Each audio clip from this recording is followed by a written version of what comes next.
오늘 귀한 날, 복된 날, 하나님이 예비하신 날입니다. 능력 있는 말씀이 인생을 변화시키며 그 말씀이 우리를 빛으로 진리 가운데로 인도하실 것입니다. 오늘 또 예배 참석 우리 성도님들과 또 전 세계에서 이 말씀을 보신 모든 분들에게 하나님의 이 놀라운 축복이 여러분의 가정과 자녀들과 직장과 삶과 사업 가운데 풍성하기를 주님의 이름으로 축복합니다. 오늘은 성령 강림 주일입니다. 특별히 성령님에 대해서 관심 있는 분들은 이 성령 강림이 얼마나 우리 인생에 중요한지를 잘 알 수 있을 것입니다. 특별히 오늘 말씀을 통해서 우리 성령님이 왜 필요하고 왜 주님께서 보내셨고 그 성령님이 우리 안에서 어떤 일을 하시며 그 성령이 우리 인생에 얼마나 큰 하나님의 선물이고 축복인지를 알게 될 것입니다. 자, 우리 성경 요한복음 20장 19절부터 22절까지 같이 한번 읽도록 하겠습니다. 같이 한번 읽겠습니다. 이날 곧 안식 후 첫날 저녁 때에 제자들이 유대인들을 두려워하여 모인 곳에 문들을 닫았더니 예수께서 오사 가운데 서서 이르시되 너희에게 평강이 있을지어다. 이 말씀을 하시고 손과 옆구리를 보이시며 제자들이 주를 보고 기뻐하더라. 예수께서 또 이르시되 너희에게 평강이 있을지어다. 아버지께서 나를 보내신 것 같이 나도 너희를 보내노라. 이 말씀을 하시고 그들을 향하여 숨을 내쉬며 이르시되 성령을 받아라. 아멘.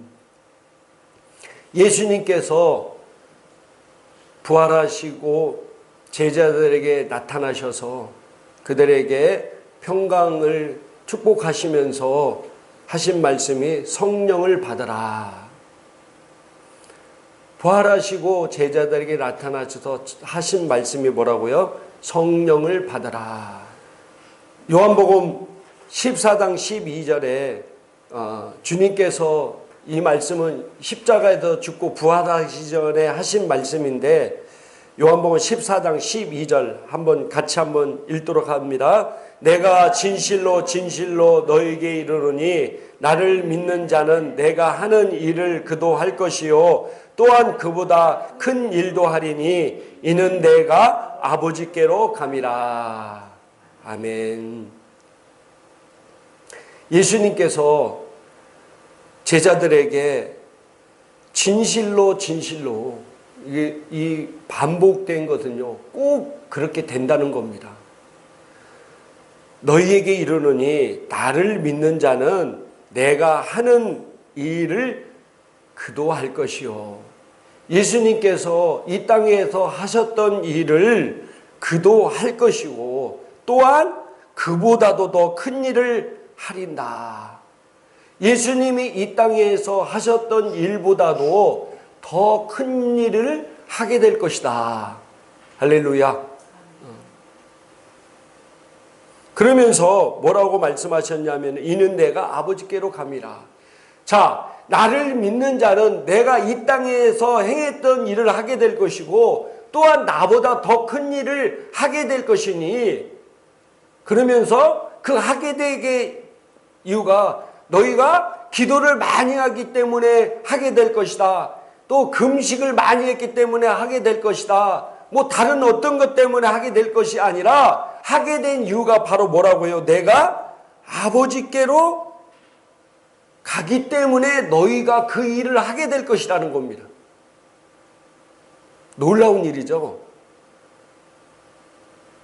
그러면서 뒤에 나오는데 내가 너희에게 성령을 보내주겠다. 요한복음 14장에는 내가 아버지께로 가야 너희에게 이 성령을 보내주시겠다는 겁니다. 그 성령 때문에 너희는 내가 한 일을 하게 될 것이고 나보다 더 큰 일을 하게 될 것이다. 그래서 이 성령님을 받는 것은 너무나 중요한 일입니다. 사도행전 1장 8절에도 한번 한글 킹제임스 성경으로 옮겨놨는데 같이 읽겠습니다. 그러나 성령께서 너희에게 임하시면 너희가 능력을 받으리니 그러면 예루살렘과 온 유대와 사마리아와 땅끝까지 이르러 내게 증인이 되리라. 아멘. 이 성령이 임하시면은 너희가 능력, 이 두나미 있습니다. 삶을 변화시킬 수 있는 힘, 하나님의 능력이 나타났던 힘을 받으리니. 뭐 때문에 그 힘을 받는다고요? 성령 때문에. 성령. 너희가 예루살렘과 온 유다와 사마리아 땅까지 이르러서 내게 증인이 되리라. 이 성령을 받아야 증인된 삶을 살 수 있다는 겁니다. 그래서 성령이 너무나 중요합니다. 근데 많은 목사님들과 신학자들이 고린도전서 12장 3절에 성령으로 아니하고는 누구든지 예수를 주라 할 수 없느니라 라는 이 말씀을 들어서 이미 예수를 믿는 순간 성령이 너희 안에 왔다. 그러므로 성령을 받을 필요가 없다. 이미 성령이 왔는데 뭘 또 받느냐. 이렇게 주장하는 분들이 많이 있습니다. 그게 사실일까요? 이미 성령이 아니고는 누구든지 예수를 주라 할 수 없는데 너희가 예수를 주라 하는 사람은 이미 너희 안에 성령이 있기 때문에 성령이 받았기 때문에 그런 거지. 이미 성령이 너희 안에 있는데 또 너희가 뭐 성령을 또 받느냐 이렇게 얘기하는 분들이 있습니다. 근데 성경은요 이 말씀이 어떤 말씀인지를 정확하게 얘기하고 있습니다. 자, 사도행전 8장 15절 한번 읽도록 합니다. 사도행전 8장 15절 같이 한번 읽겠습니다. 그들이 내려가서 그들을 위하여 성령 받기를 기도하니 이는 아직 한 사람에게도 성령 내리신 일이 없고 오직 주 예수의 이름으로 세례만 받을 뿐이더라. 이에 두 사도가 그들에게 안수함에 성령을 받는지라. 아멘. 예루살렘에서 이 사마리아 성에 하나님이 말씀에 임했다는 것을 듣고 그 제자들이 베드로와 요한을 보냈습니다. 그래서 그 베드로와 요한이 가보니까 너희가 성령을 받았느냐 하니까 그들은 성령을 받은 일도 없고 오직 예수의 이름으로 침례만 받았다는 겁니다. 자, 이 사마리아에 있는 사람들이 불신자들이었습니까? 그리스도인들이었어요. 예수를 믿는 그리스도인들이었습니다. 그때 이 베드로와 요한이 그들이 성령을 받은 일이 없기 때문에 안수함에 성령을 뭐라고요? 받았다라고 얘기하고 아니하면 누구든 예수를 주이라 신할 수 없다고 그랬는데 이미 성령을 받은 그들에게 또 받으라고 하겠어요. 자, 이것만이 아니라 사도행전 9장 2절 6절만 한번 읽어보도록 하겠습니다. 이르되 너희가 믿을 때 성령을 받았느냐? 이르되 아니라 우리는 성령이 계심도 듣지 못하였노라. 바울이 그들에게 안수함에 성령이 그들에게 임하심으로 방언도 하고 예언도 하니. 아멘. 바울이 전도 여행을 갔을 때 이 에베소 교인들을 만났습니다. 그래서 이 에베소 교인들에게 너희가 믿을 때 성령을 받았느냐라고 얘기하니까 아니다, 우리는 성령이 있음을 듣지도 못했다는 겁니다. 자, 오늘 이 바울이 만난 사람들이 불신자들이 아니라 누구였습니까? 그리스도인들이었어요. 그 그리스도인들에게 너희가 성령을 받았느냐라고, 그러니까 그들이 성령이 있음을 듣지도 못했다고 얘기하니까 사도 바울이 그들에게 안수함에 성령이 그들에게 임했다. 그들이 성령을 받게 됐다는 것입니다. 자, 그러면은 우리가 예수를 믿을 때 성령을 받는 것과 또 다시 또 성령을 받아야 되는 이유가 있는데요. 자, 고린도전서 12장 13절에 한번 읽어보도록 하겠습니다. 우리가 유대인이나 이방인이나 매인자나 자유로운 자나 모두 한 성령에 의해 침례를 받아 한 몸 안으로 들어왔으며 또 다 한 성령을 마시게 하셨느니라. 아멘. 자, 우리가 예수를 믿을 때 우리가 성령 안으로 들어간다는 겁니다. 우리가 믿을 때 성령 안으로 들어가. 한 성령에 의해서 한 몸 안으로 들어왔다는 겁니다. 근데 성령을 받는 것, 우리가 성령 안으로 들어간 것을 내 안으로 모셔드리는 것이 성령을 받는 겁니다. 이게 차이가 있습니다. 내가 예수 그리스도를 영접할 때 우리가 성령 안으로 들어가는 겁니다. 내가 안으로 들어갔지만 그 성령이 내 안에 들어오게 만드는 것은 성령을 받는 겁니다. 이해되십니까? 예를 들어서 태평양 한가운데 압력밥솥이 딱 떨어졌어요. 태평양이 얼마나 큰 바닷물이 있습니까? 그 안에 압력밥솥이 들어가 있는 거예요. 그러나 그 압력밥솥이 뚜껑을 닫고 있으면은요, 그 물이 그 안에 들어갈 수가 없어요. 뚜껑을 열고 받아들여야 그 물이 들어올 수 있듯이, 그래서 성령을 다 받아야 된다는 사실. 성령을 받아야 돼. 성령을 받아야만이 능력 있는 신앙생활을 할 수가 있습니다. 오늘날 한국교회 성도들이 성령을 받지 못했기 때문에 능력 없는 종교적 신앙생활을 하는 경우가 굉장히 많이 있습니다. 성령이 바로 두나미스 능력인데, 예수님께서 요한복음 14장 12절에도 너희가 내가 한 일을 할 것이요 나보다 더 큰 일을 할 것인데 내가 아버지께로 가서 너희에게 성령을 보내주시기 때문에 너희가 그 성령을 받으면은 이 일을 할 것이라는 겁니다. 그래서 그 성령을 받고 그 성령이 내 안에서 일을 이루셔야 우리가 정말 능력 있는 파워풀한 신앙생활을 할 수 있어요. 성령을 받지 못했기 때문에 많은 사람들이 종교인의 신앙생활을 하고 있어요.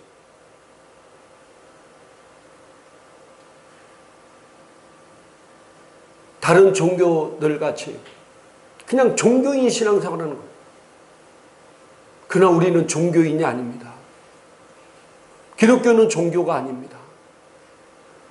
우리 안에 계신 놀라운 성령의 능력으로 말미암아 우리는 놀라운 능력 있는 삶을 살 수 있습니다. 할렐루야. 제가 예전에 권세와 능력에 대해서 말씀을 전한 적이 있습니다. 하나님께서 우리 하나님의 자녀들에게 권세를 주셨습니다. 마귀는 능력은 있지만 권세는 없다고 말씀드렸습니다. 자, 도둑이 남의 집에 들어가서 도둑질할 수 있는 능력은 있어요. 그렇다고 해서 그 집에 대한 권세가 있는 건 아닙니다. 그렇기 때문에 경찰에 신고하고 경찰들이 그를 잡을 수 있는 거예요. 왜? 자기 것이 아니기 때문에, 훔치기 때문에. 마귀가 여러 가지 능력을 행할 수 있습니다.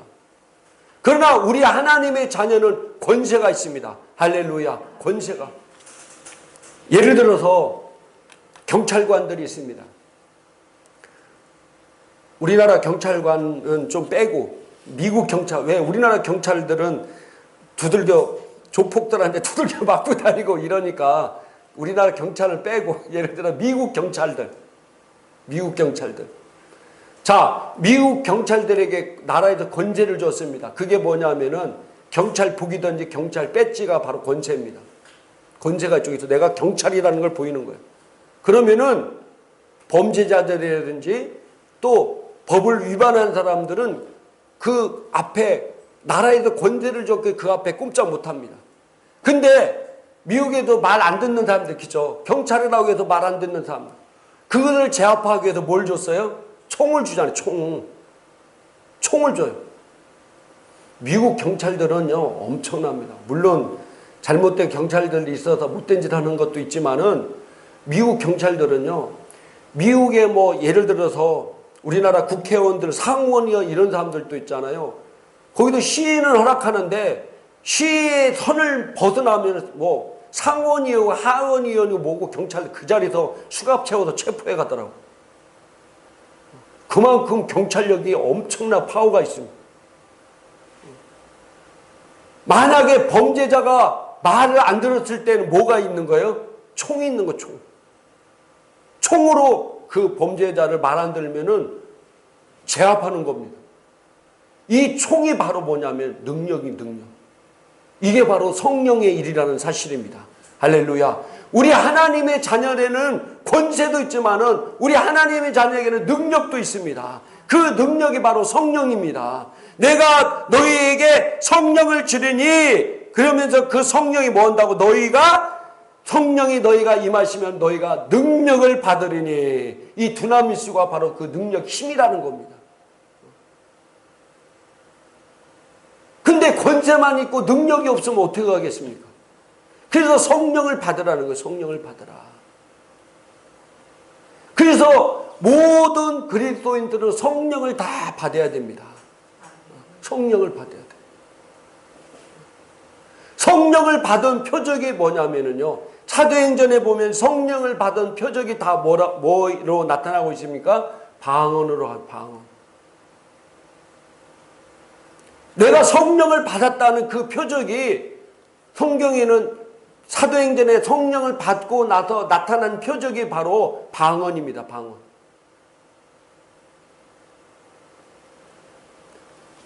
단 한 곳만 그 성경이 안 나오는데, 근데 시몬이 그걸 보고 돈을 주고 그걸 살라고 그랬어요. 뭔가 눈에 나타나는 것이 있으니까 시몬이 그걸 보고 살라고 하잖아요. 나도 그런 거 살 수 있게 내가 돈을 주고 사겠다. 그 표적이 바로 방언이라는 겁니다. 내가 하나님의 능력, 하나님이 나와 함께하는 능력이 내 안에 있는데, 이 내 안에 이 능력이 있다는 것이 나타난 표적이 바로 방언이라는 거예요. 방언. 자, 그러면은 내가 성령을 받았고 이미 내 안에 하나님의 권세가 있고 하나님의 주신 성령의 능력이 있습니다. 근데 성경은요, 우리에게 또 이렇게 말씀하고 있습니다. 자, 에베소서 5장 18절부터 19절까지 성경 한번 읽도록 하겠습니다. 술 취하지 말라. 그것은 방탕한 것이니 오직 성령으로 충만하라. 시와 찬송과 영적인 노래들을 지어 말하고 너의 마음으로 주께 노래하며 아름다운 곡조를 만들고. 아멘. 우리가 성령 받은 그걸로 끝나는 게 아니라 하나님은 우리에게 뭐라고요? 성령으로 충만하라고 말씀하고 있어요. 여러분들, 군인들과 경찰들이 한번 그 군인계 정찰했다 그걸로 끝나는 게 아닙니다. 더 탁월한 경찰과 군인이 되기 위해서 뭐 합니까? 계속해서 훈련하는 거예요. 우리가 성령 받으면 그걸로 끝난 게 아니라 그 성령이 내 안에서 계속해서 충만하게 하라고 성경은 말씀하고 있다는 사실입니다. 왜 계속해서 충만하게 하라고 말씀했냐면은 우리가 이 땅에 살면서 계속해서 사단의 도전이 있고 삶의 어떤 삶을 살면서 나에게 오는 어떤 죄성, 이런 것들이 계속해서 나를 무디게 만들기 때문에 그것을 이기기 위해서 항상 성령으로 충만하라. 성령으로 충만하라. 따라합시다. 성령으로 충만하라. 성령으로 충만하라. 그래야 하나님이 주신 이 놀라운 능력을 항상 사용할 수 있고 탁월한 삶 가운데 살 수 있다는 사실입니다. 그래서 우리가 성령으로 충만해지는 방법은 시와 찬송과 영적인 노래들을 지어 말하고 너의 마음으로 주께 노래하며 아름다운 곡조를 만들고, 우리가 방언으로 하나님 앞에 계속해서 기도한, 우리가 이 방언으로 기도하는 것은 너무나 중요합니다. 자, 로마서 8장 26절부터 27절까지 한번 읽어보도록 합니다. 이와 같이 성령께서도 우리의 연약함을 도우시나니 우리가 마땅히 기도할 바를 알지 못하나 성령께서 말로 할 수 없는 신음으로 친히 우리를 위해 중보하시느니라. 마음을 살피시는 분께서 성령의 생각이 무엇인지 아나니 이는 그분께서 하나님의 뜻대로 성도들을 위해 중보하시기 때문이니라. 아멘. 내 안에서 성전상고 계신 그 성령님이 우리 연약함을 도와시고 우리가 마땅히 기도할 바를 알지 못하지만 그러나 성령께서는 하나님 마음을 아시기 때문에 성령께서 우리를 위해서 대신 우리를 위해서 대신 중보로 기도한다는 겁니다. 성령이 내 안에서 기도하게 만드는 것이 바로 방언입니다. 그 방언을 많이 내가 마땅히 나는 어떤 일이 생길지 또 어떤 일을 해야 될지 나는 모르지만은 그러나 성령께서 나를 위해서 기도해서 그 안 좋은 일이 생길 것을 미리 막아주시고 또 내 앞에 좋은 일이 일어나게 만드시고 내가 정확하게 어떻게 기도할지를 알지 못하지만은 그러나 성령께서 나를 위해서 기도해 준다는 거예요. 그게 얼마나 중요합니까 이게. 이게 얼마나 축복된 일입니까. 내가 내 자녀가 앞에 어떤 일이 일어날지 모르는데 내 안에 계신 성령님은 아셔. 내가 방언으로 기도할 때 그 일이 일어나지 않도록 막는 겁니다. 그래서 성령으로 기도하는 것은 너무 중요합니다. 그래서 방언 기도가 중요한 거예요. 그래서 방언으로 많이 기도할 때 성령으로 충만해지고요. 또 여러 가지 시와 찬송과 영적인 노래들을 우리가 찬양을 부를 때도 성령이 충만해집니다. 찬양을 부를 때. 특별히 자기 영에 터치되는 찬양들이 있어요. 그런 찬양을 내가 부르면서 할 때 뭐합니까? 성령이 충만해지는 거예요. 또 시와 찬미와 아름다운 노래, 아름다운 곡조를 만들고 자, 여러분들이 시편이 거의 다 누가 만든 거라고 그랬습니까? 다윗이 만들었어요. 다윗이 자기가 찬양하면서 지은 곡조가 성령의 감동에 대해서 지은 곡조가 시편입니다. 우리는 그러지 않은 분도 있겠지만 많은 분들이 이런 부분에 약하죠. 우리가 찬양을 꼭 이런 거 뭐 내가 아는 것만이 아니라 내 스스로 만들어도 부를 수 있어요. 제가 산에 가서 기도할 때 그런 찬양을 제가 막 계속 불러보려고 노력합니다. 좀 이상한 곡조도 틀리고 이상하지만 그래도 내가 생각나는 곡조에 따라서 막 부르는 거예요. 뭐 누가 들으면 어떻습니까? 지가 응답해 줄 것도 아니고 하나님이 듣잖아. 하나님이. 할렐루야. 하나님이 들어요. 하나님이 내가 찬양 부르고 하나님 막 감사해요 하나님 막 그러면서 부르는 거예요. 박자도 틀리고 뭐 틀리지만은 그게 중요한 겁니까? 내가 하나님 앞에 곡절을 만들어서 찬양한다는 게 중요한 거지. 그럴 때 내가 성령에 충만해지는 거예요. 이제 받았으면 그걸 끝이 아니라 성령으로 계속해서 나를 충만하게 만든 성령이 내 안에서 무제한적으로 일할 수 있도록 만들어 드리는 겁니다. 그 성령이 내 안에서 일하면 일할수록 나는 더욱더 탁월하게 뛰어나게 하나님 앞에 귀하게 값지게 쓰임받았다는 사실입니다. 그분이 내 안에 능력을 오셨기 때문입니다.